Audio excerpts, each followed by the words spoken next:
Hello નમસ્કાર વિદ્યાર્થી મિત્રો, ગુજરાતી એજ્યુકેશન યુટ્યુબ ચેનલ પર આપ સર્વનું હાર્દિક સ્વાગત છે। તો વિદ્યાર્થી મિત્રો, આજના વિડીયોની અંદર આપણે વાત કરવાના છે ધોરણ 9 વિષય સામાજિક વિજ્ઞાન અને તેમાં ગાલા સ્વાધ્યાય પોથીમાંથી પાઠ 11 જેનું નામ છે ભારતનું ન્યાયતંત્ર, તેનું સંપૂર્ણ સોલ્યુશન આપણા વિડીયોની અંદર જોવાના છે। તો આ વિડીયોને અંત સુધી જોવાનું ભૂલતા નહીં। ચેનલ ઉપર પ્રથમ વખત આવેલા હો તો ચેનલને સબસ્ક્રાઇબ કરી દેજો અને આ વિડીયોને તમારા અન્ય મિત્રો સુધી શેર કરી દેજો। તો વિભાગ એ છે જેની અંદર જોડકા છે। જોડકા જોઈએ તો પહેલું છે સર્વોચ્ચ અદાલત, તો એ આવશે દિલ્હીમાં। નાગરિકોના મૂળભૂત અધિકારોનું રક્ષણ, તો એ સર્વોચ્ચ અદાલત આવશે। ભારતના ઉત્તર પૂર્વના 7 રાજ્યો માટેની વડી અદાલત, તો એ અસમમાં આવશે। અને સર્વોચ્ચ અદાલતના ન્યાયાધીશોને હોદ્દા પરથી દૂર કરવાની પદ્ધતિ અને મહાભિયોગ તરીકે ઓળખવામાં આવે છે। પ્રશ્ન 2 છે કે આપેલા વિધાનો ખરા છે કે ખોટા તે જણાવવાના છે। એમાં પહેલું વિધાન છે સર્વોચ્ચ અદાલતના ન્યાયાધીશની વય 65 વર્ષથી વધુ ન હોવી જોઈએ, તો આ વિધાન ખરું છે। બીજું, ભારતમાં ન્યાયતંત્ર સ્વતંત્ર નથી, તો આ વિધાન ખોટું છે। ત્રીજું વિધાન છે કે સર્વોચ્ચ અદાલત પોતે આપેલા ચુકાદાનું પોતે જ પુનરાવલોકન કરી શકતી નથી, તો આ વિધાન ખોટું છે। ચોથું વિધાન છે કે 2 કે તેથી વધુ રાજ્યો માટે એક જ વડી અદાલત પણ હોઈ શકે છે, તો આ વિધાન સાચું છે। પાંચમું વિધાન છે કે સર્વોચ્ચ અદાલતના ન્યાયાધીશોની નિમણૂક સર્વોચ્ચ અદાલતના મુખ્ય ન્યાયમૂર્તિ કરે છે, તો આ વિધાન ખોટું છે। છઠ્ઠું વિધાન કે મફત કાનૂની સત્તા સેવા મંડળની કચેરીનું વડું મથક ગાંધીનગરમાં આવેલું છે, તો આ વિધાન પણ ખોટું છે। કોઈ ખરડાની કાયદેસરતાને લગતા પ્રશ્નો પર વડાપ્રધાન સર્વોચ્ચ અદાલતની સલાહ મેળવી શકે છે, તો આ વિધાન ખોટું છે। પોટાના કેસો ચલાવવા માટે ગુજરાતમાં પોટા અદાલતોની રચના કરવામાં આવી છે, તો આ વિધાન સાચું છે। ત્યારબાદ પ્રશ્ન 3 કે નીચે આપેલા પ્રશ્નોના 1-2 શબ્દોમાં ઉત્તર લખવાનો છે। પહેલો પ્રશ્ન છે કે આપને ત્યાં કયા પ્રકારના ન્યાયતંત્રની રચના કરવામાં આવી છે, તો જવાબ આવશે એકસૂત્રી। બીજો પ્રશ્ન, દેશના ન્યાયતંત્રમાં સૌથી ટોચના સ્થાને કઈ અદાલતો છે, તો એ આવશે સર્વોચ્ચ અદાલત। મિઝોરમ અને ત્રિપુરાની વડી અદાલત કયા રાજ્યમાં આવેલી છે, તો એ આવશે અસમ। ચોથું, સર્વોચ્ચ અદાલતના ન્યાયાધીશોની નિમણૂક કોણ કરે છે, તો એ આવશે રાષ્ટ્રપ્રમુખ। પાંચમું છે વડી અદાલતોના ન્યાયાધીશો કોને સંબોધીને રાજીનામું આપી શકે છે, તો એ આવશે રાષ્ટ્રપ્રમુખને। છઠ્ઠું, મફત કાનૂની સેવા મંડળની કચેરીનું વડું મથક ક્યાં આવેલું છે, તો એ આવશે અમદાવાદ। ત્યારબાદ પ્રશ્ન 4 છે કે ખાલી જગ્યા આપણે યોગ્ય વિકલ્પો પસંદ કરીને પૂર્ણ કરવાની છે। એમાં પહેલી ખાલી જગ્યા જોઈએ તો ગરીબો અને શોષિતોને ઝડપી અને સસ્તો ન્યાય આપવા માટે ખાલી જગ્યાની રચના કરવામાં આવી છે, તો જવાબ આવશે બી, લોક અદાલતોની રચના કરવામાં આવેલી છે। ત્યારબાદ બીજી ખાલી જગ્યા છે કે ખાલી જગ્યા સર્વોચ્ચ અદાલતના ન્યાયાધીશને નિમે છે, તો જવાબ આવશે એ, રાષ્ટ્રપ્રમુખ। ત્રીજી ખાલી જગ્યા ગ્રાહકોની ફરિયાદોના નિવારણ માટે ખાલી જગ્યાની રચના થઈ છે, તો જવાબ આવશે ગ્રાહક તકરાર નિવારણ ફોરમ। ચોથું છે મફત કાનૂની સલાહ અને માર્ગદર્શન કેન્દ્ર ખાલી જગ્યામાં આવેલું છે, તો એ આવશે અમદાવાદની અંદર આવેલું છે। ત્યારબાદ પાંચમો પ્રશ્ન, ભારતના ન્યાયતંત્રની ટોચ પર ખાલી જગ્યા અદાલત છે, તો એ આવશે સર્વોચ્ચ અદાલત। છઠ્ઠી ખાલી જગ્યા છે કે સર્વોચ્ચ અદાલતના વરિષ્ઠ ન્યાયાધીશોની નિમણૂક ખાલી જગ્યાના ધોરણે થાય છે, તો જવાબ આવશે સિનિયોરિટી। સર્વોચ્ચ અદાલતને ખાલી જગ્યા અદાલત એટલે કે કોર્ટ ઓફ રેકોર્ડ પણ કહી શકાય છે, તો એ આવશે નજીરી અદાલત। ત્યારબાદ આઠમી ખાલી જગ્યા, વડી અદાલતના ન્યાયાધીશોની નિવૃત્તિ વય ખાલી જગ્યા વર્ષની હોય છે, તો એ આવશે 62 વર્ષ। સર્વોચ્ચ અદાલત અને વડી અદાલતોનું કામકાજ ખાલી જગ્યા ભાષામાં થાય, તો એ આવશે અંગ્રેજી ભાષા। પ્રશ્ન 5 કે પ્રશ્નોના આપેલા વિકલ્પોમાંથી જવાબો શોધવાના છે. એમાં પહેલો પ્રશ્ન છે કે ભારતીય સમવાય તંત્રમાં કેવા ન્યાયતંત્રની રચના કરવામાં આવી છે? તો જવાબ આવશે એકસૂત્રી. પ્રશ્ન 2 કે ભારતની સર્વોચ્ચ અદાલત કયા શહેરમાં આવેલી છે? તો એ આવશે દિલ્હી. સર્વોચ્ચ અદાલતના ન્યાયાધીશની નિમણૂક કોણ કરે છે? તો જવાબ આવશે રાષ્ટ્રપ્રમુખ. સર્વોચ્ચ અદાલતના ન્યાયાધીશો અને વડી અદાલતના ન્યાયાધીશોની નિવૃત્તિ વય કેટલી છે? તો સર્વોચ્ચ અદાલતના ન્યાયાધીશોની 65 વર્ષ અને વડી અદાલતના ન્યાયાધીશોની નિવૃત્તિ વય 62 વર્ષ છે. મિઝોરમ અને ત્રિપુરાની વડી અદાલત કયા રાજ્યમાં આવેલી છે? તો એ આવશે અસમમાં. જિલ્લા ન્યાયાધીશની લાયકાતમાં વકીલ તરીકેનો અનુભવ જરૂરી છે. કેટલા વર્ષ? તો એ આવશે 7 વર્ષ. મફત કાનૂની સત્તા સેવા મંડળની કચેરીનું વડુમથક ક્યાં આવેલું છે? તો જવાબ આવશે અમદાવાદમાં આવેલું છે. ત્યારબાદ પ્રશ્ન 8 છે કે ભારતના બંધારણનું અર્થઘટન કોણ કરે છે? તો એ આવશે સર્વોચ્ચ અદાલત. સર્વોચ્ચ અદાલત પાસે કાનૂની સલાહ કોણ માંગી શકે છે? તો એ આવશે રાષ્ટ્રપ્રમુખ માંગી શકે છે. હવે આપણે વાત કરવાના છે વિભાગ બી કે નીચેના પ્રશ્નોના માગ્યા મુજબ ઉત્તર લખો. એટલે 2 ગુણના અહીંયા પ્રશ્નો આપેલા છે. તો એમાં પહેલો પ્રશ્ન જોઈએ કે સર્વોચ્ચ અદાલતના ન્યાયાધીશોની નિમણૂકની લાયકાતો જણાવો. તો સર્વોચ્ચ અદાલતના ન્યાયાધીશો તરીકેની નિમણૂક માટે જરૂરી લાયકાતો છે કે તે ભારતનો નાગરિક હોવો જોઈએ. બીજું, તેની વય 65 વર્ષથી વધુ ન હોવી જોઈએ. ત્રીજું, તેને કોઈ પણ રાજ્યની વડી અદાલત એટલે હાઈકોર્ટના ન્યાયાધીશ તરીકે ઓછામાં ઓછા 5 વર્ષ સળંગ સેવા બજાવી હોવી જોઈએ અથવા તેને કોઈ પણ રાજ્યની વડી અદાલત એટલે કે હાઈકોર્ટમાં ઓછામાં ઓછા 10 વર્ષ સુધી સળંગ વકીલાત કરી હોવી જોઈએ અથવા રાષ્ટ્રપ્રમુખના મત મુજબ તે પ્રસિદ્ધ ધારાશાસ્ત્રી હોવો જોઈએ. પ્રશ્ન 2 ફોજદારી દાવા અંગેની અપીલમાં સર્વોચ્ચ અદાલતની સત્તાઓ વર્ણવો. તો એનો જવાબ જોઈએ. તો ફોજદારી દાવા અંગેની અપીલમાં સર્વોચ્ચ અદાલતની સત્તાઓ આ મુજબ છે.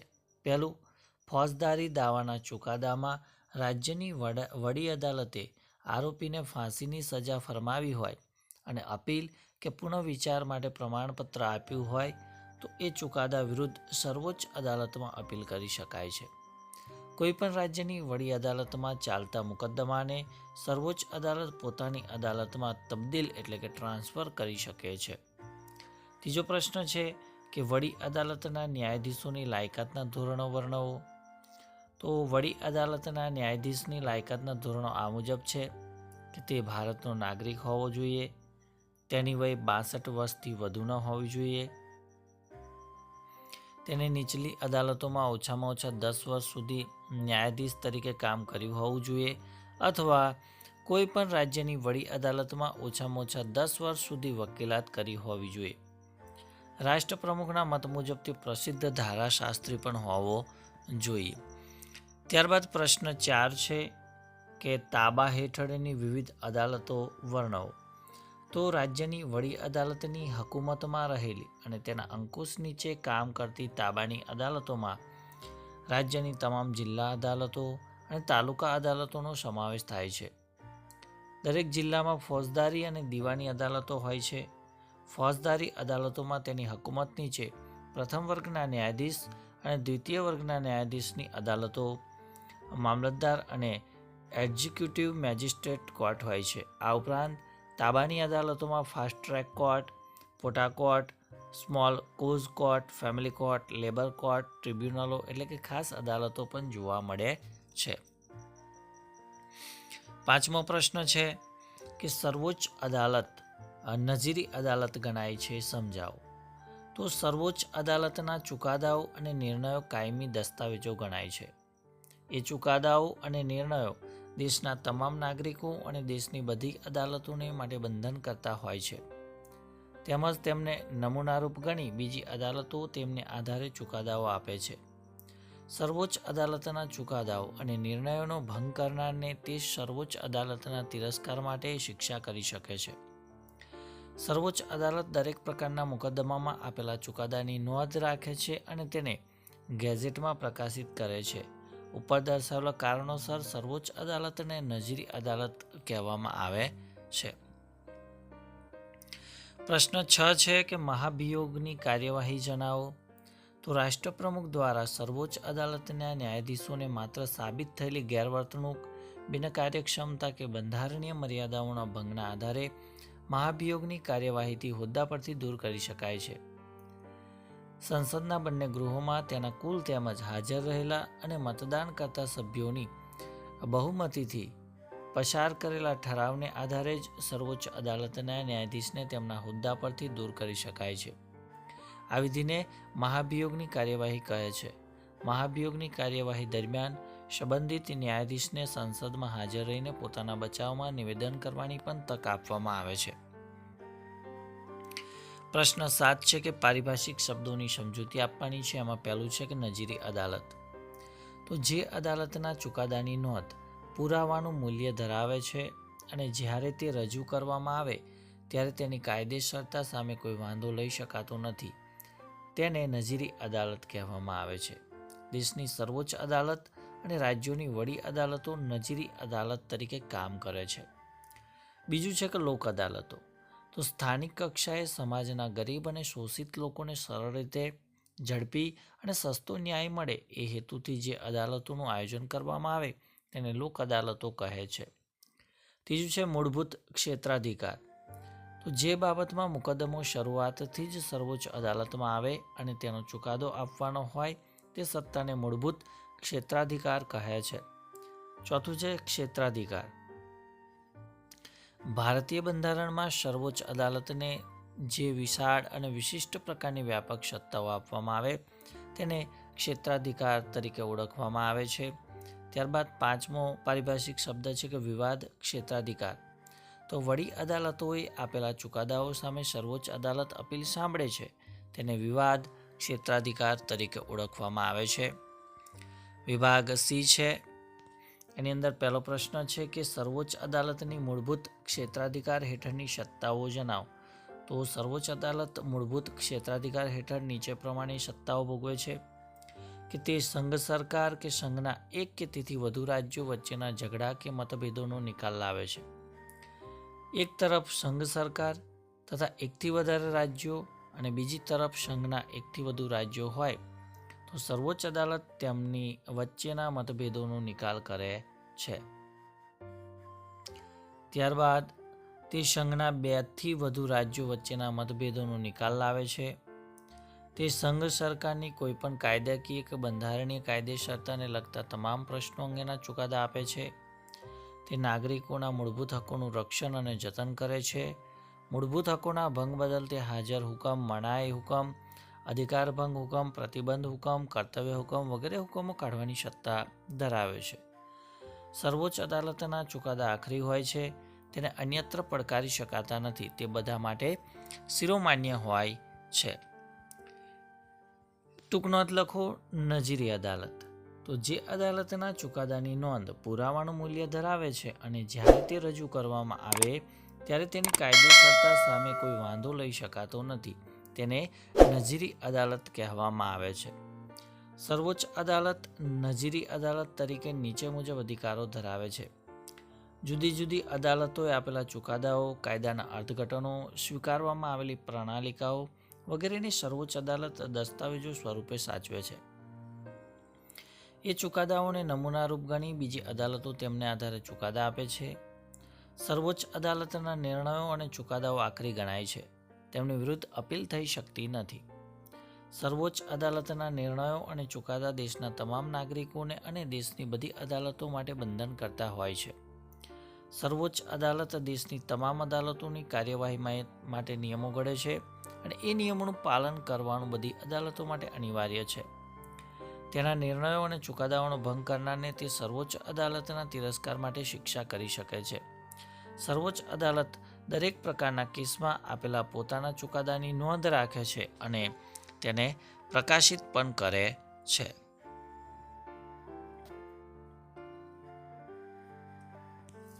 પ્રશ્ન 3 ટૂંક નોંધ લખો.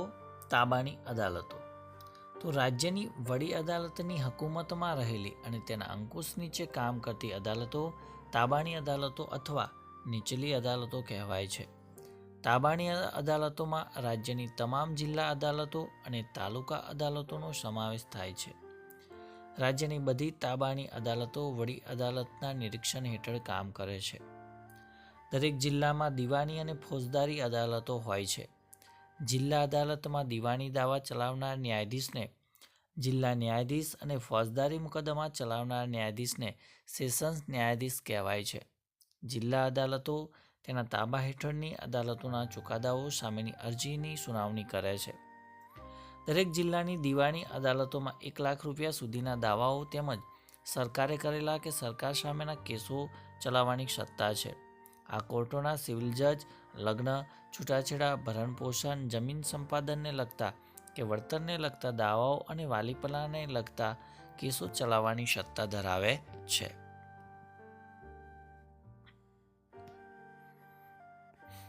ફોજદારી અદાલતોમાં સેશન્સ કોર્ટ અને તેની હકુમત નીચે પ્રથમ વર્ગના ન્યાયાધીશ અને દ્વિતીય વર્ગના ન્યાયાધીશની અદાલતો, મામલતદાર અને એક્ઝિક્યુટિવ મેજિસ્ટ્રેટ કોર્ટ હોય છે. ત્યારબાદ આ અદાલતોમાં